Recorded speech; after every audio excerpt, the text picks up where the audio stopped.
What's up, everybody? It's the waitingfornextyear.com podcast. Cleveland Browns, Game 1. I'm going to talk about it with Dave Sterling, but first I want to get some of the plugs out of the way before we break down this miserable disaster of a Cleveland Browns opener. I'm sure you all want to hear all about it. Not really, but we're going to do it anyway.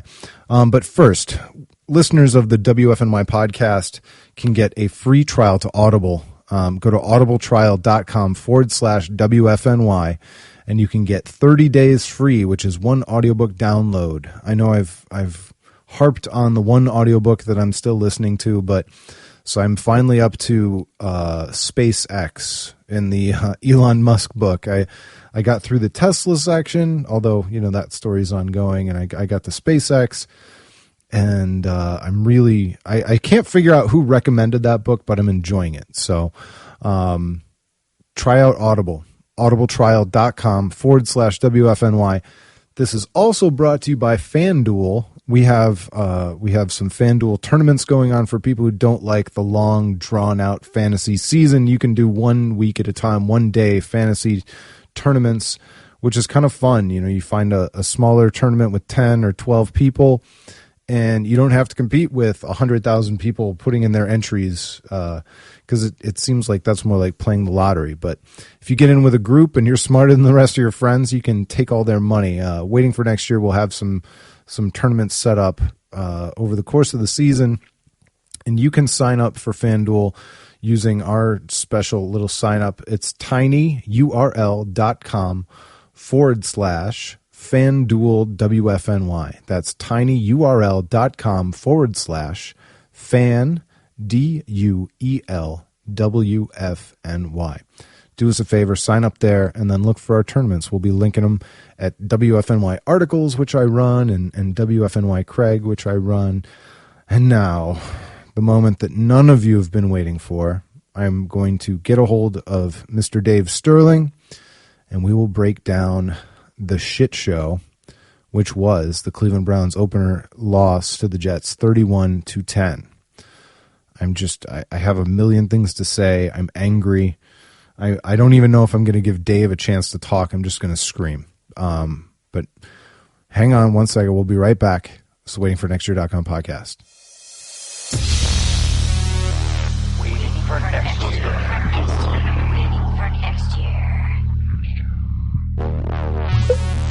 As I promised, by the way, Dave Sterling's on the line, and I told everybody you were going to be on the line. And by the way, I've already used the word shit show. So actually, that's 2 words.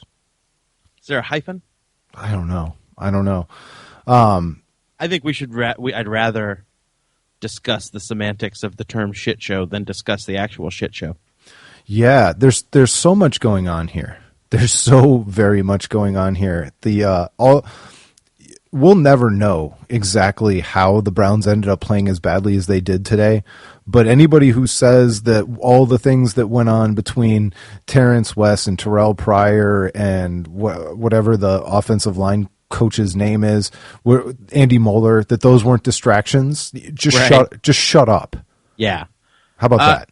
I found it quite ironic that in my other podcast life as a sports movie podcaster, last night, I watched the Keanu Reeves vehicle, The Replacements, and this looked like one of the games from The Replacements.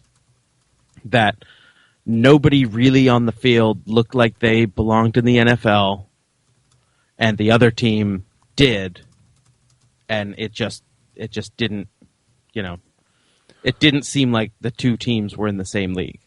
No, and the Browns were playing against the New York Jets with Ryan Fitzpatrick. These teams were supposed to be able to see each other in the mirror. They were supposed to be the exact same team. The dominant defense, the suspect offense, journeyman quarterback, trying to figure out how to score points. And meanwhile, the Cleveland Browns, farted around with their running backs and their tight ends and their receivers and all this other stuff, while the Jets went out and they got Brandon Marshall and Darrelle Revis. And, Ray Farmer and the Cleveland Browns have as much free agency money as anybody. Yep. And we've seen how many players change hands this year, whether, my wife was watching the Colts get crushed by the Bills today, who had LaShawn McCoy. And I watched Seattle play with Jimmy Graham. And I watched the Jets play with Brandon Marshall. And I watched Let's not forget the Bills and Percy Harvin. Right. And I watched the news scroll along saying that Dwayne Bowe wasn't going to play today. Yeah. So this team that you watch today, that Browns fans watch today, from Josh McCown to the running backs to whatever else, to the tight ends, this was the plan. This was their plan. Yeah. They wanted Josh McCown to make 8 to 10 plays a game. That's all they wanted to do. And meanwhile, they built a team that couldn't run the ball. Yeah, that was the biggest, the thing that has me not disheartened, because I know it doesn't matter in my life, but the thing that's disappointing to me the most is we were supposed to be able to run the ball behind a good offensive line, and we were supposed to be able to defend well. We didn't do either of those things. The quarterback was on the run, regardless who it was. No one was open, so it turns out that good protection isn't enough. You actually have to have people who are open. And the word shit show is the proper word. I actually thought Johnny Manziel played pretty well coming off the bench. I know a lot of people who read my recap didn't seem to think maybe I wasn't giving him enough credit, or somehow I was disappointed in his performance. I mean, obviously the turnovers were tough, but I don't really blame him for all of them. But no, I thought he did a pretty good job coming in relief. No, I agree. Joe Thomas, all-pro lineman on the strip sack, he pushed him back. I guess didn't know that Johnny was going to roll out, or Johnny changed the play or something like that. But the just kind of push him past the pocket wasn't going to work on that play. And no, that's Johnny Manziel's fault. Sure. That was Johnny's fault. But you're right. And this is sad, and people are going to say I'm an apologist or stuff like that. Johnny Manziel looked like an NFL quarterback. No, he really did. He didn't look like a guy who had no idea what was going on. And he played well. He threw some good passes. I don't have a problem with his performance. Again, we have this in our regular business, that you have guys in every business, or ladies, that they have certain skills and certain abilities, and you put them accordingly into what they're going to do. And like Johnny Manziel, he's a guy that you don't expect to, you wouldn't blame him if he made some of the mistakes he made. But then you have our top guys screwing up simple things. Right. Well, and that's the other thing the disappointing part. It's not like we're Cavs fans looking at Tristan Thompson and saying, he can't hit 3-pointers. We're not asking the Browns to do something that they're not supposed to be able to do. Right. The fact is that, the defense, it's tough to grade them on a game like today too, but they certainly didn't perform the way I expected them to perform, and the Browns weren't able to run the ball the way they were supposed to be able to run the ball. And so then it's like, okay, well, if that's what you plan to be able to do, then you're Tristan Thompson who can't rebound now. Right. That's the thing. Crowell looks like, I was wondering if Trent Richardson snuck in and just stole Crowell's jersey, because that's what it looked like. I mean, it just seemed he would run into the back of people. Yeah, and, it's easy for us to say from the stands, but you're right. You're right. The biggest disappointment is that the stuff you expected us to be able to do well, and we can hang our hat on and maybe squeeze out some games in the fourth quarter if we do these things well. We didn't do them well. And the penalties. I mean, the even beyond the way the team was constructed and whether or not Ray Farmer should even bother coming back from his suspension, the team just they peed right down their leg. Yeah. With all the penalties, the 48-yard extra point is just an utter embarrassment. And those are the kinds of things that a team can't survive, in addition to not being able to do the things they're supposed to be able to do well, in addition to turning the ball over, in addition to, everything went wrong against a bad team. Yeah, not just penalties either. You've got it's not just you were holding, or it was an illegal block, but like the the unsportsmanlike conducts, and there looks like constant jawing from our guys. Now, I don't mind if they say a word or two, but I want our team to be the team that has composure. And again, I still like Mike Pettin a lot. I hope he doesn't get taken down in this whole mess, because we're always doomed to have constant upheaval. But again, his department is the composure, the preparedness, the discipline, and that's the part that you got to fault him on too. I don't know. It's really tough to, when so many things go wrong. How bad was the game plan? You know what I mean? How bad was the game plan, and how bad was the idea that the Browns could compete with this offense and these offseason moves? And it's not like none of us saw tight end being a problem. And I like some of the tight ends. I like Brian Hartline. I like Isaiah Crowell, but I don't love them the way I would love number one versions of all those positions. The Browns' skill positions below. Yeah. And this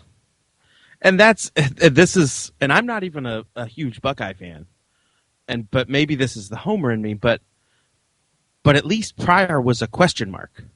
Yeah. At least we didn't officially know, you're not that great. But guess what? Terrell Pryor, he wouldn't have been serviceable until the middle or late part of the year, if at all. But the question is, then why not? But the fact is that, because he's still there. He's still available if you really want him. Well, but he could take Scott Solomon's spot. I suppose at this point he did clear waivers. Yeah. So if we offered him a job back, he'd probably take it. But, I don't know. And again, I'm not saying that he comes in and is a star, but I'm saying he's the shape of a wide receiver. He's tall, he's fast, he's athletic, and super props to Travis Benjamin. Oh, yeah. I mean, he played a hell of a game, but eventually he's going to get killed because he's tiny, and, it's going to happen, but I don't know. I think the word shit show sums it up, and here's the thing is I've been walking around telling people, we got a good chance to win the first 3 or 4 of our games before the schedule gets tough.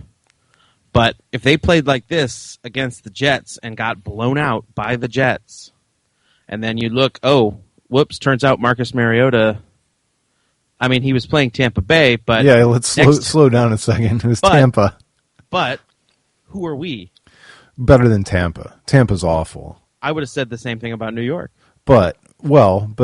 So I guess that's my silver lining, and you walked right into it. Tennessee blew out Tampa 42-14 today. Mariota throws for 4 TDs. On my fantasy bench, by the way. Terrence West goes 13 carries for 41 yards, a 3.2-yard average, if you need him. But they come to Cleveland next week, and the Browns have a chance to redeem themselves, because Tennessee, despite what they did to Tampa, we saw, and I know it was the preseason, but we saw Tampa in the preseason. They're awful. Yeah, we blew out Tampa. Jameis Winston handed 2 touchdowns to the Titans in that game. One was a pick six. The other one was I think he threw an interception on what was supposed to be a screen pass. Nice. So he basically threw it into the arms of a defensive lineman or an oversized linebacker or something. It was really kind of a bad, embarrassing thing. But by the way, that's what happens when you get rookies. Rookies, and I know Mariota was on the road, but he's got to come into Cleveland, and I do expect the home opener crowd to actually make things more difficult than the Tampa home opening crowd. Yeah, the cannons aren't that intimidating. No. Well, I did hear that the only other NFL quarterback to throw a pick six on their first NFL pass was Brett Favre. So maybe the omen isn't all bad for him. I love those meaningless omen kind of stats. Absolutely. Hey, how anecdotal could we get? Very. I did hear another report that Jameis Winston now only wears Wrangler jeans when he's throwing the football with his dog. Hey, I'm trying to keep up my pissed off nature here. Sorry. I'll save the jokes for the preview podcast.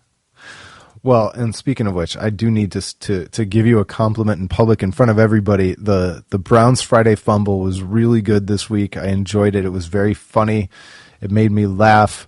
And now the pressure's on because you got to do it again. Well, that's the other problem is I wasn't prepared for the realities of being jovial about the Browns after losing like this to the Jets. You're going to have to be a good actor. Yep, it's going to be good. And the Manziel Watch segment's really going to take a turn at this point. And you know what's really funny is that people probably, I don't know if people can tell or not, but the writing shined through, and it gets more and more difficult to get up the desire to write jokes, even bother to write about a team that's really bad. So if the Browns get really awful, you're gonna be like, Week 14 Browns Friday Fumble. Somebody carry me home. I do have to give credit. I did not on the air, and I meant to. Dylan and I's good friend Dan Holmes is helping us with the writing, and we forgot to give him any credit. But he's helping us do some of the writing. If he wants credit, he can talk on mic. Yeah, I said it. Dan Holmes. It got really quiet all of a sudden. It's real quiet. But yeah, we're already... Just kidding. Did he write the archipelago line? No, that was me. Okay. I take credit for that one.